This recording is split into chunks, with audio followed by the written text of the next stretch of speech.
सातारा शहरात राहणारा सायली बागल यांचा 2 वर्षाचा चिमुकला पारस बागल हा स्पायनल मॅक्युलर एट्रोफी 1 या दुर्मिळ अनुवंशिक विकाराने त्रस्त आहे। त्याच्यावर उपचार करण्यासाठी झोलजेस्मा ही लस परदेशातून आणावी लागणार आहे। यासाठी जवळपास 14 कोटी रुपयाचा खर्च अपेक्षित आहे। हा खर्च उभा करणं बागल कुटुंबीय आणि स्थानिक संस्थांच्या आवाक्याबाहेर असून शासनाने यामध्ये लक्ष घालावं। पारस बागल याच्यासाठी झोलजेस्मा उपचारासाठी निधी उभारण्यासाठी कार्यकारी समितीची नियुक्ती करावी अशी मागणी जिजा समाज कल्याण संघटनेच्या वतीनं पत्रकार परिषदेत करण्यात आली। दरम्यान या दुर्मिळ विकारापासून आपल्या लहान मुलाला वाचवण्यासाठी शासनाबरोबरच दानशूर व्यक्तींनी देखील मदत करण्याचं आवाहन सायली बागल यांनी केले। पत्रकार परिषदेला जिजा समाज कल्याण संघटनेच्या अध्यक्षा नेहा देसाई यांच्यासह महेश पाटील, सायली बागल उपस्थित होत्या। म्हणजे आपण एक लहान मुलासाठी आतापर्यंत आम्ही आमच्या संस्थेनं जे काही काम केलेलं आहे तर त्याच्यामध्ये आम्ही मातृत्व संवर्धनचं गेले 4 वर्ष आमची संस्था काम करते आणि मातृत्व संवर्धनचं काम करत असताना आमच्याकडं असे रेअर डिसीज जे महाराष्ट्रातून ज्यांना कुठंच मदत होत नाही, आर्थिक मदत स्वरूपात होत नाही किंवा इतर कुठल्याही पद्धतीनं मदत होत नाही, असे पेशंट आपल्यापर्यंत आत्तापर्यंत येत होते आणि त्याच्यामधूनच माझ्यासमोर सायली यांच्या पारस बागल यांची एक केस आली ज्याच्यासाठी त्याचा जो डिसीज आहे स्पायनल मस्क्युलर ॲट्रोफी नावाचा, तर तो अत्यंत दुर्मिळ आणि दुर्धर आजार आहे ज्याच्याने तो गेले 1.5 वर्ष त्याच्यामधून सफर करत आहे।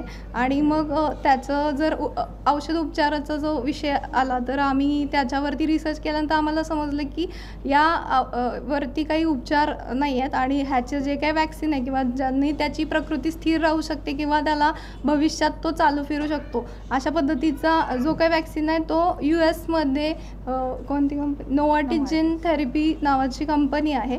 एकच कंपनी आहे ज्याच्यामध्ये हे वॅक्सिन बनवलं जातं आणि ते वॅक्सिन आपण इम्पोर्ट करतो इंडियामध्ये। ह्याच्या आधी टीरा कामत नावाची हाय व्होल्टेज एक केस झाली होती ज्याच्यामध्ये आत्तापर्यंत सगळ्यात मोठं क्राऊड फंडिंग किंवा जे काही असेल तिला वॅक्सिन मिळालं होतं। तर 14 कोटी रुपये ऐकल्याच प्रत्येक वेळी जसं आम्ही क्राऊड फंडिंगचे केसेस करत गेलो एवढा मोठा गोल आत्तापर्यंत आमच्यासमोर नव्हता। त्यामुळं आम्ही पहिला प्रेफर केले की आपण प्रशासनापर्यंत जावं, तर प्रशासनातून प्रयत्न केले। नंतर क्राऊड फंडिंग म्हणजे लोकनिधीतून हा निधी उपलब्ध करण्यासाठीचा पण प्रयत्न झाला।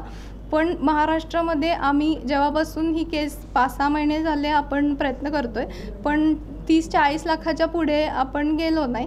त्यानंतर पारसची प्रकृती आणि त्याचं वॅक्सिनचा जो क्रायटेरिया आहे तर त्याच्याकडे आता 1-2 महिने अवधी आहे। हा वॅक्सिन जर आपण त्याला देऊ शकलो नाही 2 महिन्यामध्ये तर त्याच्या प्रकृतीसाठी त्या गोष्टी योग्य नाही आहेत आणि त्याला 2 महिनेच व्हॅलिडिटी आहे, त्याच्यामध्ये आपल्याला ते वॅक्सिन द्यायचं आहे। तर हे करत असताना मग आपण आपल्या महाराष्ट्रातलं एक मूल वाचवू शकत नाही का की इतके लोक आपण संवेदनशील आहोत किंवा इतकं महाराष्ट्राचं आपलं नाव आहे की आपण संवेदनशीलतेमध्ये इतकं पुढे आहे, तर आपण आपलं मूल समजून आपण ह्या मुलाला वाचवू शकत नाही का? एक 50-40 लाखाची जर गोष्ट असती तरी आपण क्राऊड फंडिंग लवकर करून आपण त्याच्यातून त्याचा उपचार सुरू केले असते। पण गोलच इतका मोठा आहे, 14 कोटी ऐकल्यानंतर क्राऊड फंडिंगचा स्पीड पण फार कमी आला आणि मग जर प्रशासन ह्या गोष्टी करू शकत नाही, क्राऊड फंडिंगमधून होत नाहीत, तर एक सामान्य कुटुंबातली व्यक्ती आणि एक सामान्य कुटुंबातली आई त्या मुलाचं कशा पद्धतीनं ते वॅक्सिन उभं करणार किंवा त्या उपचारांसाठी ते काय करणार, एक कुटुंब काय करू शकतं? तर ह्या सगळ्यातून आम्ही ठरवलं की आमच्या संघटनेमध्ये आजपर्यंत आपण आई जिजाऊंच्या कृपेने अनेक लहान मुलांना आणि मॅटर्निटी हेल्थ केअरमध्येच काम केलेलं आहे, तर त्यामधून अनेक लहान मुलांना आम्ही जीवनदान दिले। माता मृत्यू ह्या विषयाला घेऊन आम्ही आज महाराष्ट्रामध्ये काम करतो, तर अनेक सेन्सिटिव्ह केसेस अनेक महिलांना आम्ही जीवनदान देऊ शकलो आत्तापर्यंत। 1-2 क्राऊड फंडिंगच्या केसेस पण महाराष्ट्रामध्ये आपण चांगल्या पद्धतीनं त्यांना न्याय देऊ शकलो आहे। तर ज्यावेळी सायलीची केस माझ्याकडे आली त्यावेळी मी माझ्या परीनं जितकं प्रयत्न करायचे होते ते केले। संपल्यानंतर मला त्याचं पालकत्व घ्यावं असं वाटलं की कारण त्यांच्या मागे आत्ता कोणीच नाही आहे आत्ता सद्यस्थितीला। ह्याचं असं नाही आहे की क्राऊड फंडिंगमधून होऊ शकत नाही किंवा गव्हर्नमेंटकडे काही तसे प्रोव्हिजन्स नाही आहेत। ज्यावेळी आम्ही आमचा प्रयत्न पहिला गव्हर्नमेंटकडे केला तर त्यावेळी गव्हर्नमेंटनी त्याची प्रोसेस करून घेतली.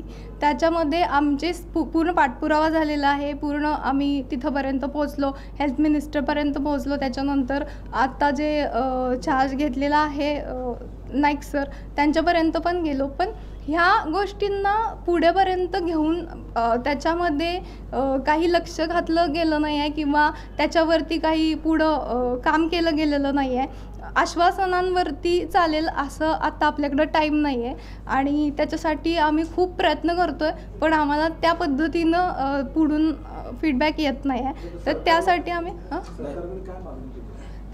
नमस्कार, माझं नाव सायली बागल. माझ्या बाळाचं नाव आहे पारस बागल आणि त्याला स्पायनल मस्क्युलर ॲट्रॉफी टाईप 1 हा अत्यंत रेअर असा डिसीज आहे की जो 10,000 एखाद्या मुलाला होतं. आणि त्याला सुरुवातीला सिम्पटम्स म्हणजे जेव्हा तो 10-11 महिन्यांचा होता तोपर्यंत तो व्यवस्थित पालथं पडत होता. त्यानंतर त्याने पालथं पडणं बंद केलं, म्हणजे तो स्ट्रगल व्हायला लागला की त्याला एका कुशीवर होणंसुद्धा. मग तेव्हा मला वाटलं की काहीतरी अडचणी आहेत त्याच्या हालचालीमध्ये, हालचाली त्याच्या स्लो व्हायला लागल्या.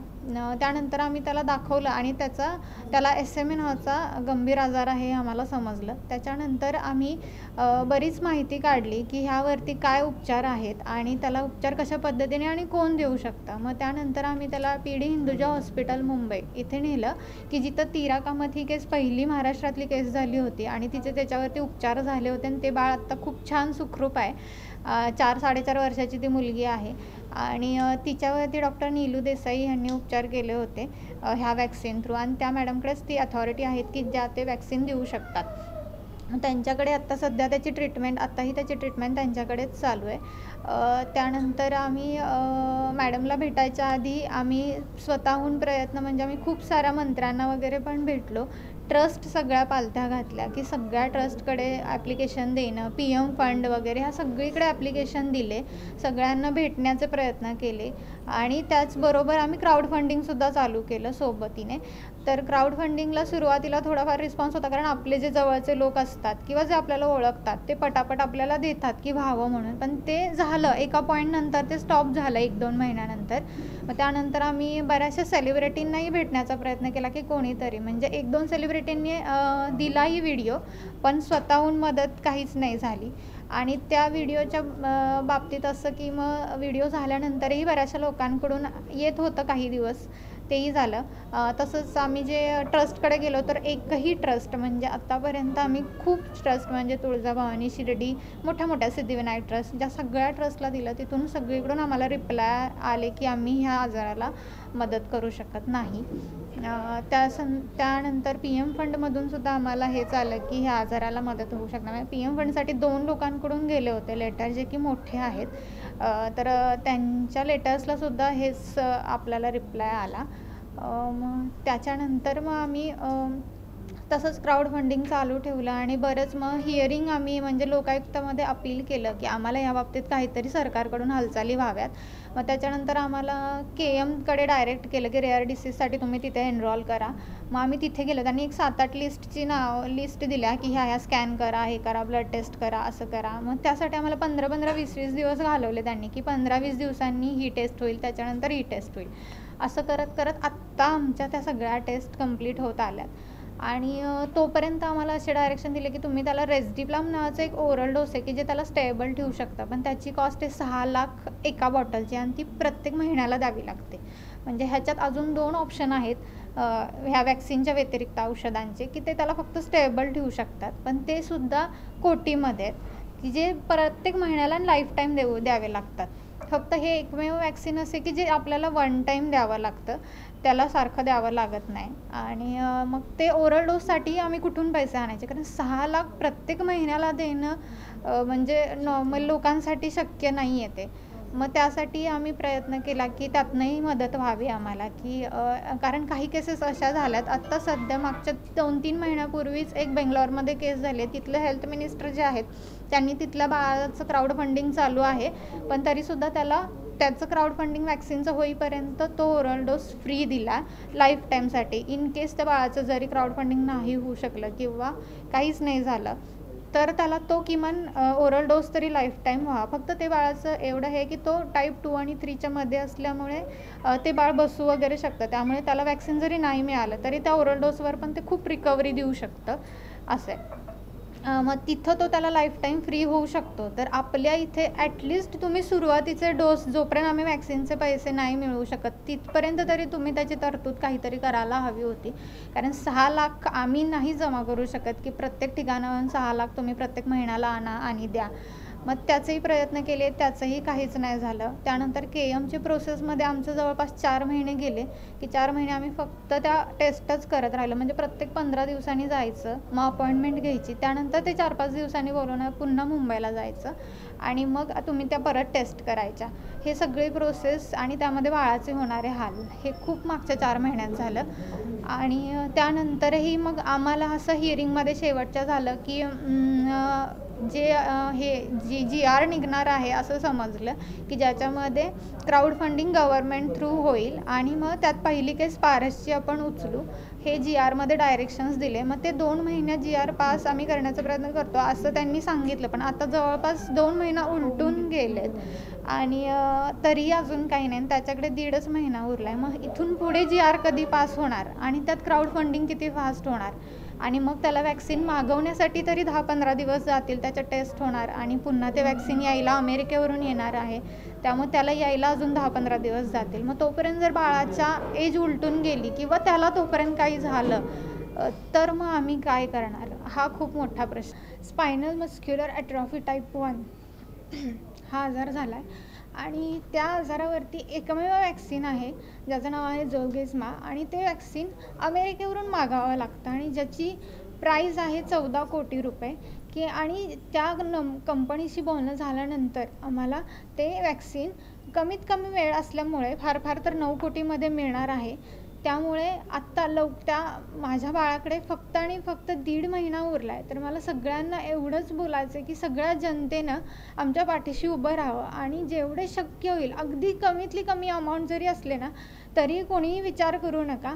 फार मोठ्या अमाऊंटची आम्ही अपेक्षा करत नाही. ज्याला जे वाटेल जे शक्य होईल ती अमाऊंट तुम्ही सगळ्यांनी आम्हाला मदत केली तर महाराष्ट्रातनं आपण ही केस पूर्णपणे बाळाला औषध देऊन बरं करू शकू. त्याला त्याच्या पायावरती उभं राहण्यासाठी आपल्या संपूर्ण महाराष्ट्राच्या जनतेला मी आवाहन करते की सगळ्यांनी आज माझ्या पाठीमागं उभं राहावं.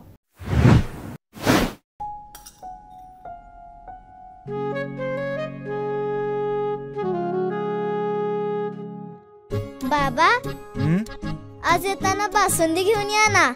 अगं कालच आपण आईचा वाढदिवस होता म्हणून आणली होती ना. ऐकलं, गोकुळची बासुंदी पुन्हा खावीशी वाटतेय. खरं सांगू मलाही खावीशी वाटतेय. पुन्हा पुन्हा खावीशी वाटणारी गोकुळ बासुंदी.